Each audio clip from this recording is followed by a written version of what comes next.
아멘. 지휘자가 없어도 잘하는데요. 은혜가 됩니다. 지휘자가 수술 후에 기력을 못 차리는데 기도해 주시기 바랍니다. 미국 남부 전쟁 때 노예 해방 전쟁이라고도 하죠.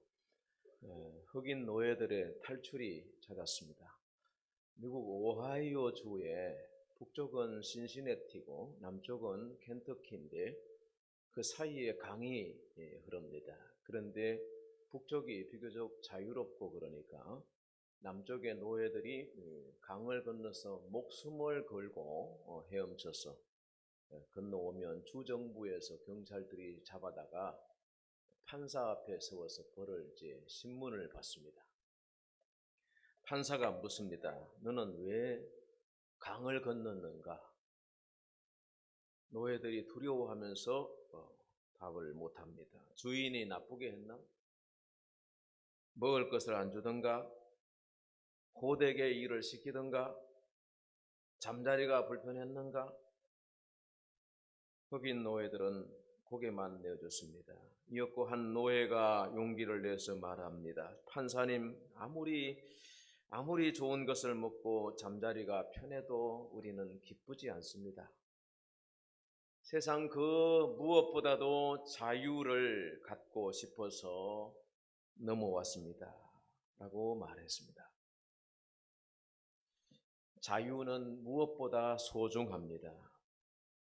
오늘 우리가 자유롭게 예배 나올 수 있는 것, 자유로운 대한민국에서 사는 것, 마스크 없이 자유롭게 이렇게 거리 제한 이런 규제 없이 사는 것, 얼마나 불편했습니까? 그런데 자유가 참 소중하다는 것을 우리들이 알게 됩니다. 프랑스 말에는 이런 속담이 있습니다. 자유를 잃어버린 자는 더 이상 잃어버릴 게 없다. 토마스 제판스는 말합니다. 하나님은 우리에게 생명을 주신 동시에 자유를 주셨다. 에덴을 창설하시고 하나님이 여자와 남자를 만드셔서 거기 두셨는데 먹고 자고 쉬고 자유를 만끽할 수 있게 하셨죠.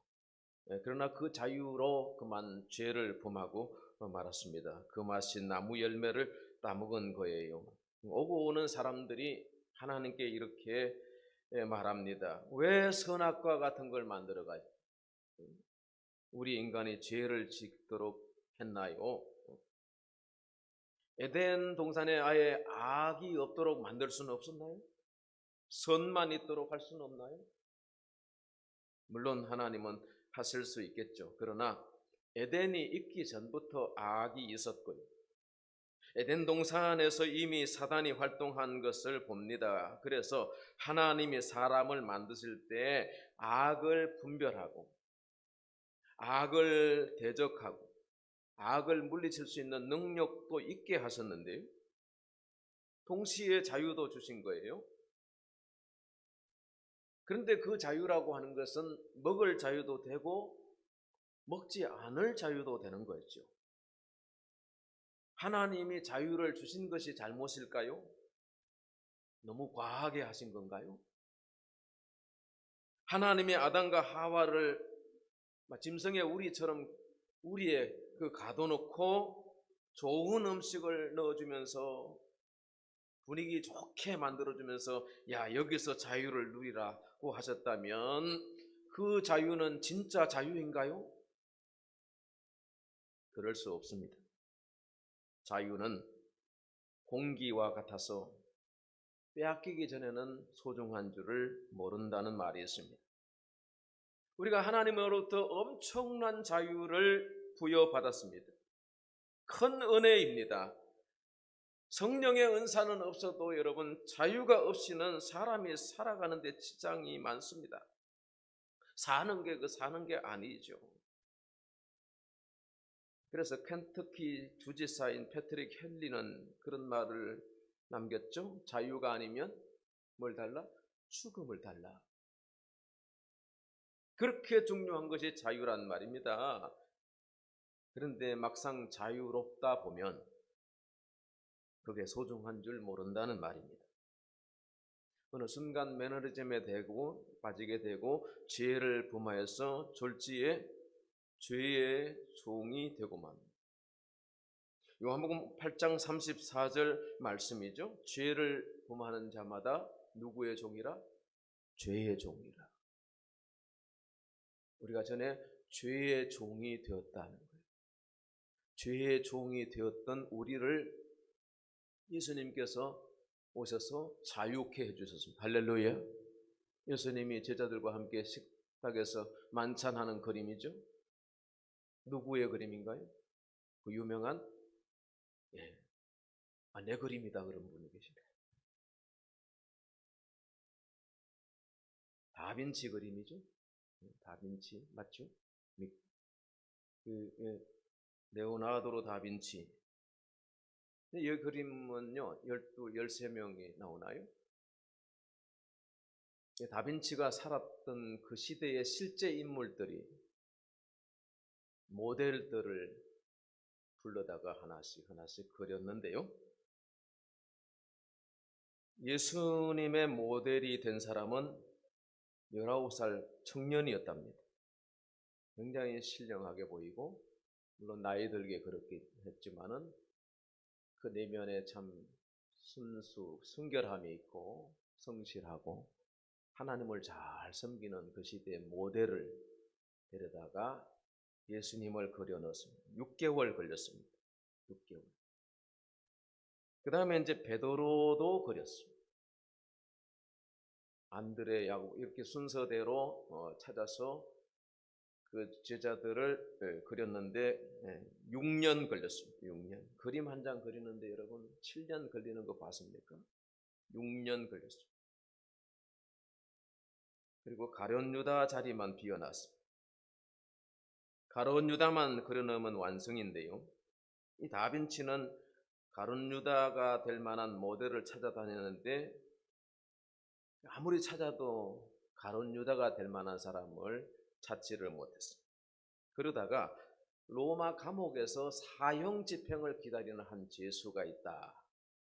소식을 듣고 감옥을 방문하죠. 잠시 면회를 하는 장소에서 한눈에 이 사람은 가룟 유다야. 이런 사람을 만납니다. 검게 탄 얼굴에 길고 덥수룩한 수염에 엉클어진 머리카락에 아기가 가득한 얼굴에 딱 유다가 살았으면 이 모습이겠다 싶었다. 그래서 옥장에게 얘기를 하고 로마 황제에게 청해서 형 집행을 미루고 그 이 사형수를 밀라노로 데려가죠. 그래서 이 죄수는 매일 정한 시간에 다빈치 앞에 앉아서 유다의 모델이 되죠. 몇 개월이 지나서 그림을 마무리하고 지키던 간수에게 이제 죄수를 데려가도 좋다고 말을 합니다. 그때 그 죄수가 다빈치 앞에 나가서 울부짖으면서 말하는데 선생님 제 얼굴을 좀 자세히 봐주세요. 제가 누구인지를 모르겠습니까? 다빈치는 다시 그 사람을 자세히 살펴보는데 아는 사람이 아니네요. 제가 모르겠는데요.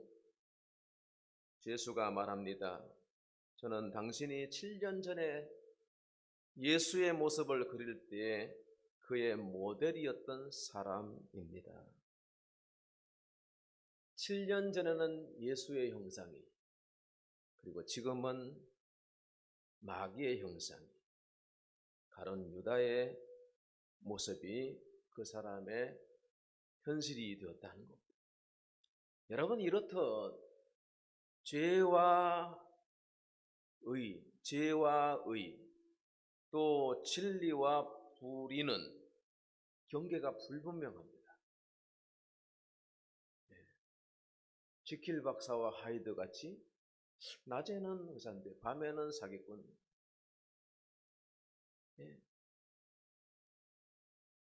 우리도 그렇지 않습니까? 주변 사람들 정말 야누스 같은 사람들이 많지 않습니까? 우리 교회는 그런 분이 없으리라 믿습니다만은 주일날은 교회 장로 권사요. 세상에 나가서는 에이 저게 예수 믿는 사람 이런 사람이 되어서는 안 되겠죠. 간혹 인천공항을 왕래할 때면 이게 바다인지 육지인지 이렇게 경계가 분명치 않습니다. 소수간만의 차이가 있고 달의 주기가 있기 때문에 밀물과 썰물의 시간대가 다르다면서요. 저는 동해에서 자라가지고 바다가 늘 가득한 줄 알고, 근데 인천 와서 놀랐습니다. 지구과학 책에서는 배웠습니다만 실제로 보니까 참 놀랍더만요. 근데 지금은 그게 시간대가 다르구만. 어느 날 새벽에 물이 가득하고 어느 날 새벽에 물이 비어 있었어요. 그래서 이게 그렇구나. 경계가 없구나. 경계가 없는 거죠. 사도 바울 같은 사람도 그렇습니다. 얼마나 영적인 사람입니까? 다메섹 도상에서 부활하신 예수님 만난 이후에 변하여 새 사람이 되고 기독교 역사상 최고의 인물이었던 이 사도 바울. 그러나 남모르는 고민이 그 속에 있었고 끊임없이 자신 속에서 선과 악이 교차하는 싸우는 모습을 우리에게 그려주고 있습니다. 로마서 7장 23절 말씀에 보시면 내 지체 속에서 한 다른 법이 내 마음의 법과 싸워 내 지체 속에 있는 죄의 법으로 나를 사로잡는 것을 보는도다. 내 마음에 이 다른 법이 있다는 거예요. 그 양심이 있고 그 불의가 있는 거죠. 근데 늘 이 불의가 나를 이긴다는 거죠. 그래서 뭐라고 고백합니까? 오호라 나는 공고한 사람이라.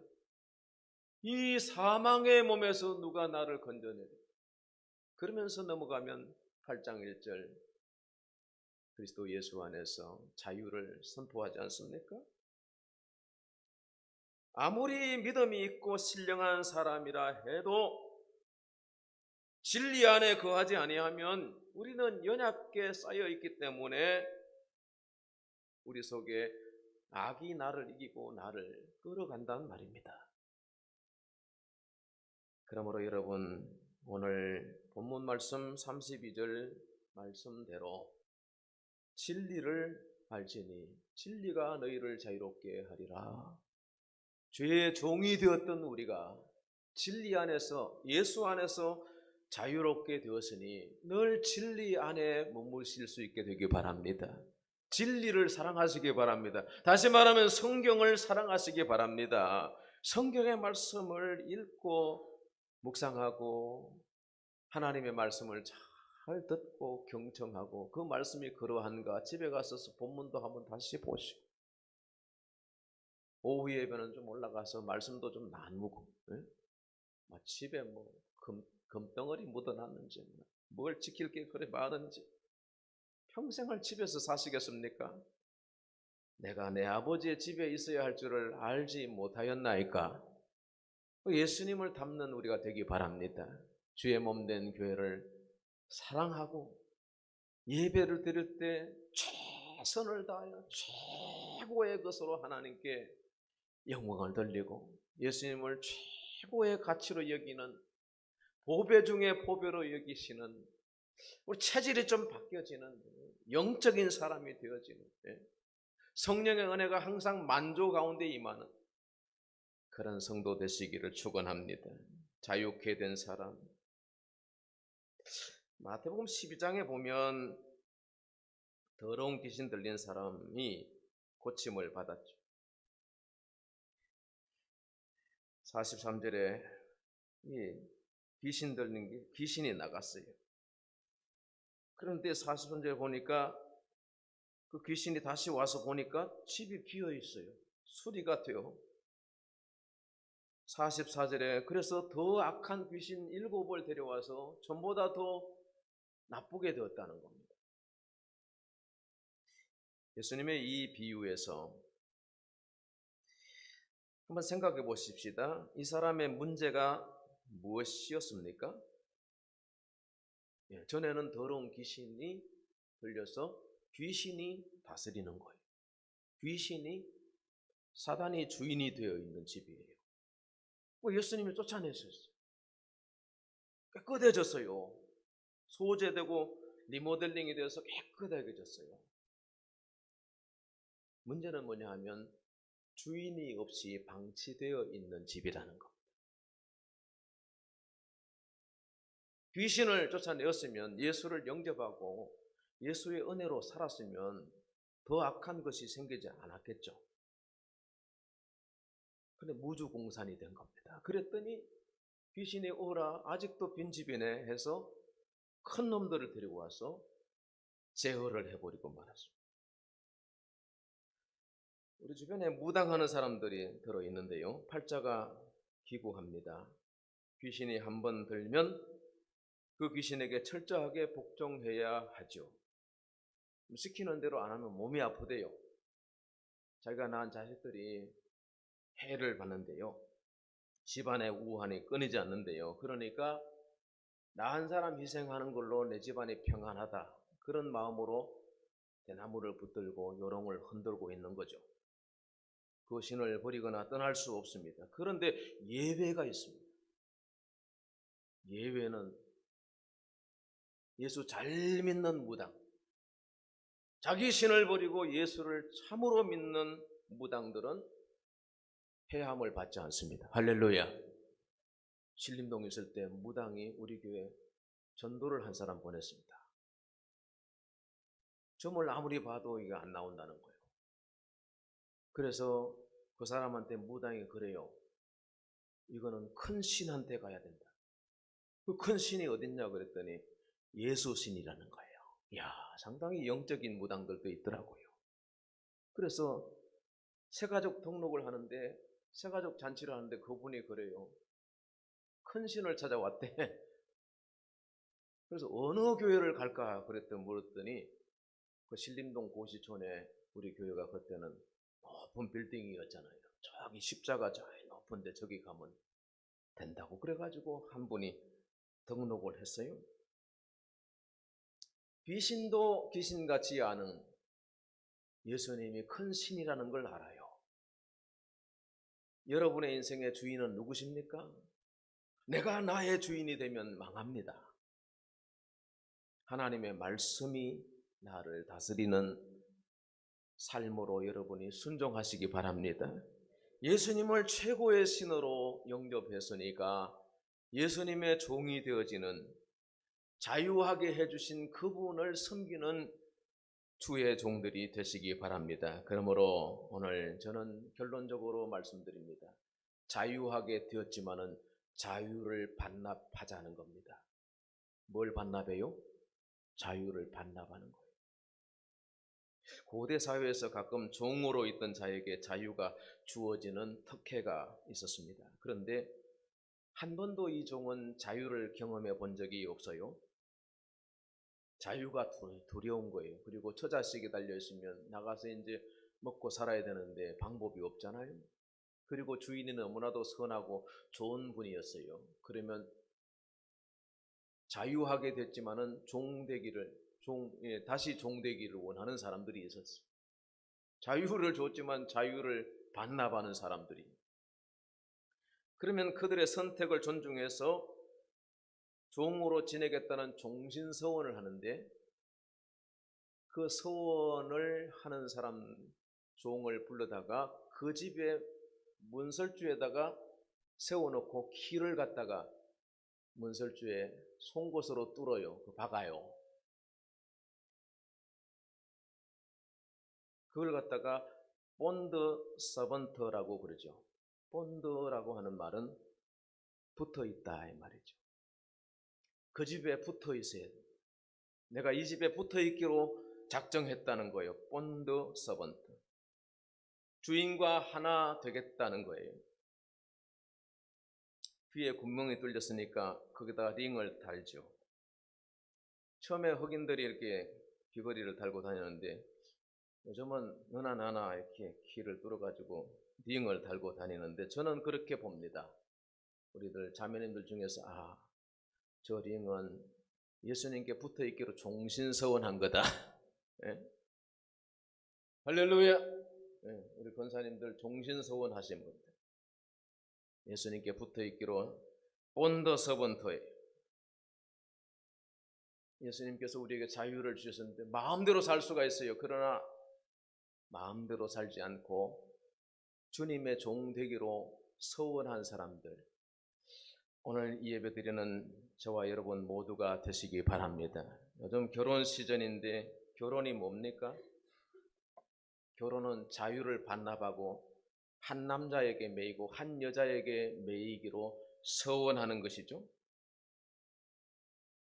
결혼을 했는데도 여전히 딴 남자 딴 여자가 보이고 그죠? 교제한다면 이 바람둥이죠. 결혼을 못 오가는 사람, 결혼할 자격이 없는 사람에서 해본다고요? 아니, 그런 게 아니에요. 그건 세상 사람들이 한번 해보는 거고, 예수 믿는 사람들은 하나님을 섬기듯이 한 사람을 선택하고, 전에는 자유했지만 이제는 자유를 반납하고 한 사람을 사랑하고 한 사람을 섬기기로 작정하고 서약하는 거예요. 그래서 팥뿌리가 뿌리가 되도록 서약을 하는 거예요. 그런데 비행기 타고 갔다 오면 종이짝처럼 찢어버리는 거예요. 이거는 기독교 정신이 아니고 성경의 가정의 가치도 아니라는 거예요.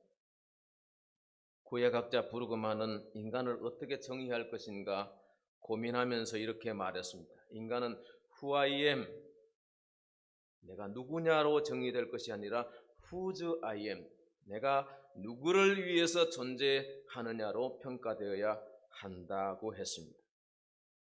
과연 나는 무엇을 위해서 존재하고 누구를 위해서 존재하는 것입니까?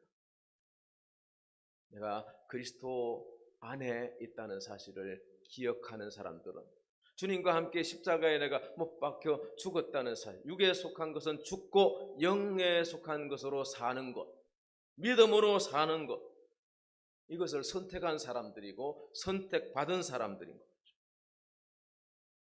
그러므로 예수 안에 진정한 자유가 있습니다.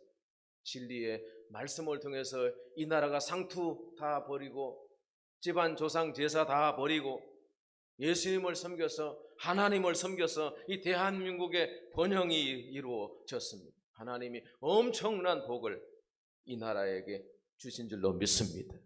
그러므로 나와 내 집이 오직 여호와만 섬기겠노라, 여호수아의 고백처럼 오늘 우리가 결단하고 우리 온 식구들이 하나님을 섬기는 것에 최우선을 다할 수 있게 되기를 바랍니다. 본문 36절, 그러므로 아들이 너희를 자유롭게 하면 너희가 참으로 자유로우리라. 세상을 사는 우리들이 여러 가지 얽매이기 쉬운 죄가 있다고 그랬습니다. 그 얽매이기 쉬운 죄를 다 벗어버리고 진리 안에 속하여 예수 그리스도에게 매이면 예수님이 참 우리에게 통치자가 되시고 왕이 되셔서 우리를 이끄실 거 아니겠습니까? 기도하면 응답하실 것이 아니겠습니까? 그러므로 진정한 자유, 진정한 행복은 예수 안에 있지 세상 밖에는 없다, 이 말입니다. 파랑새는 우리 집 처마에 사는 겁니다. 예수 안에 안식하시고 예수님을 잘 섬겨서 복받는 집이 되시기를 축원합니다. 하나님의 은혜를 감사드립니다. 주의 말씀을 듣고 마음에 새겨서 하나님 사랑하고 예수님과 주의 교회를 잘 섬기는 권속들이 되게 하여 주셔서 세상이 주는 것으로 부하기를 포기하고 모든 자유를 반납하고 오직 그 자유로 하나님을 섬기고 주의 일을 감당하는 청지기들이 되게 하여 주시옵소서. 예수님의 이름으로 기도합니다. 아멘.